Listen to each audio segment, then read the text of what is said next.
I've always wondered, why in a nation so rich are some people so poor? To me, it's always seemed so old-fashioned, like governments that don't resemble a democracy, or voting rights that don't include women, or like these wool cardigans. Things that just shouldn't exist.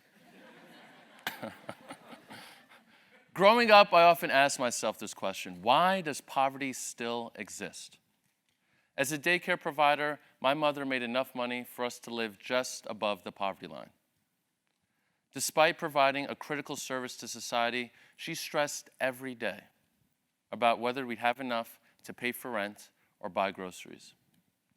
She'd work more and more hours just to escape being poor, as if it were a privilege she had to earn. To me, that just didn't seem right. The truth about poverty and inequality in the US is far worse than my own childhood might have indicated.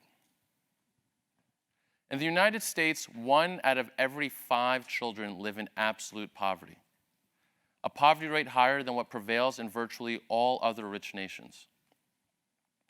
Inequality in the US is the highest it's been since 1928, right before the Great Depression.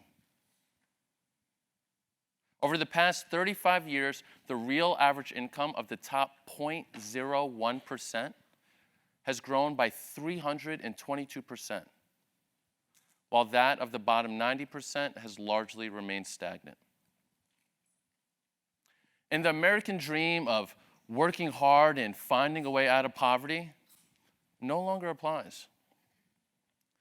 Increasingly, the greatest predictor of your future success is not your education or your perseverance, but your parents' income and your race. To make matters worse, economists now say that inequality is so large that it's had a negative impact on overall economic growth, something we can all care about. People are poor absolutely, relatively, and permanently, and all at a cost to our nation's growth. So what can we do? About 2 years ago, after reading everything I could find to understand poverty and inequality better and what we can do to address it, I stumbled across a book. It's called Utopia for Realists by Rutger Bregman. In the book, he chronicles an idea, one so simple, I thought it couldn't possibly work.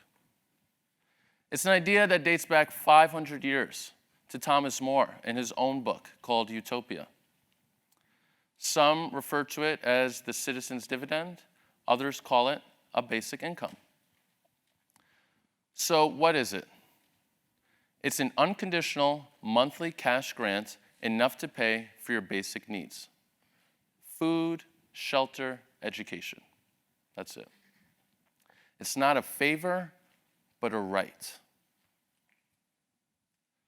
As divisive as it might seem, it's actually an idea supported by individuals across the political spectrum, from civil rights activists Dr. Martin Luther King Jr., who praised it for its fairness, to free market economist Milton Friedman, who appreciated how it instilled freedom of choice. Now, when I tell people we should just give free money to everyone, they usually say, "You socialist!" And then they respond with one of 3 concerns. People will spend it on drugs and alcohol. People will stop working. We can't afford to pay for it. So today, I hope to share what I learned about each of these 3 concerns and hopefully show that a basic income is more than just an idea.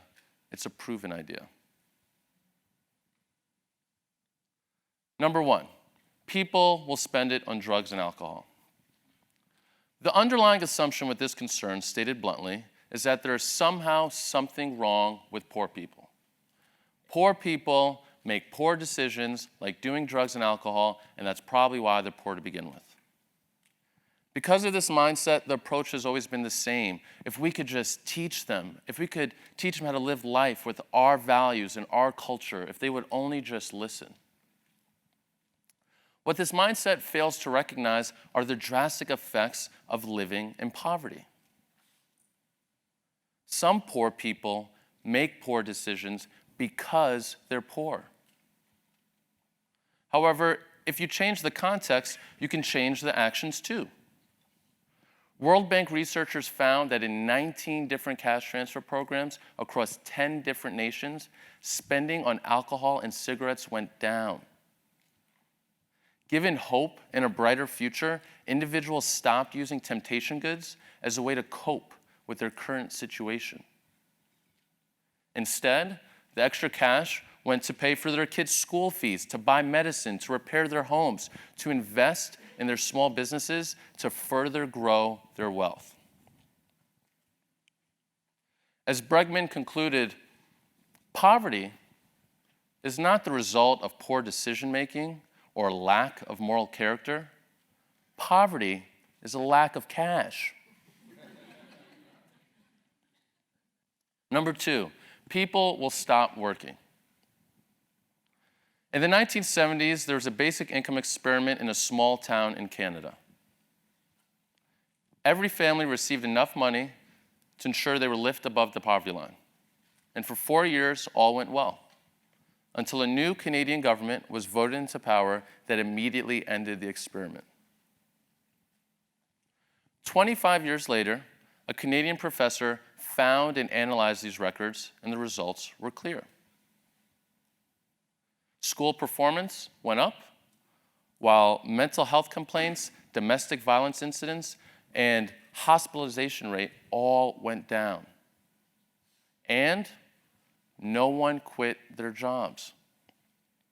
The only ones who worked a little less were new mothers caring for their child and students who decided to stay in school longer. Which brings me to the third and final concern. Even if this is all true, we can't afford to do it. Actually, we can't afford not to do it. Poverty is extremely expensive. The cost of child poverty in the US is estimated at $500 billion in terms of higher healthcare costs, higher dropout rates, and more crime. This is an incredible waste of human potential. A basic income can be financed with what's known as a negative income tax credit, which essentially means that your income is topped up as soon as you fall below the poverty line. Under this scenario, according to economists' best estimates, for a cost of $175 billion, less than 1% of GDP, less than 4% of our nation's annual budget, we could actually eradicate poverty. As Bregman noted, basic income is like venture capital for the people. We invest now, and after 10 to 20 years, it'll pay for itself in terms of lower healthcare costs, less crime, and more productive citizens putting the money to work and stimulating our economy. According to current estimates, a basic income started today would result in an increase of GDP of 13% by 2025. Or $2.5 trillion. So, when given cash, people spend less on drugs and alcohol, work just as much, and we actually save and generate money. Well, if all this is so obviously true, why haven't we done it already? The truth is, we tried. In the late 1960s, we piloted a basic income for close to 9,000 individuals across 7 different states. And by every measure, as you might have guessed by now, the pilot was a success. Except for one. Researchers found that for those families receiving a basic income, divorce rates increased by 50%. Now, this was something politicians of the time just could not get behind. A basic income had apparently given women too much independence. However, just 10 years later, in a reanalysis of the data, researchers found that this was a statistical error. But by that time, the political moment had passed. Now we are seeing a reemergence of the basic income. Silicon Valley has taken up the idea based on fear that robots will one day take our jobs. However, while the future is uncertain, the present is clear. Poverty exists, where and when it shouldn't. We need to rid ourselves of the biases we have about the poor. We need to acknowledge the wealth we have to address the problem and the potential that we will unlock if we do so. We need to redefine our social contract to say that no one will live in poverty. But to do this, most of all, we need the will. And that will must be founded on the belief that a life without poverty should not be a privilege you have to earn, but a right that we all deserve.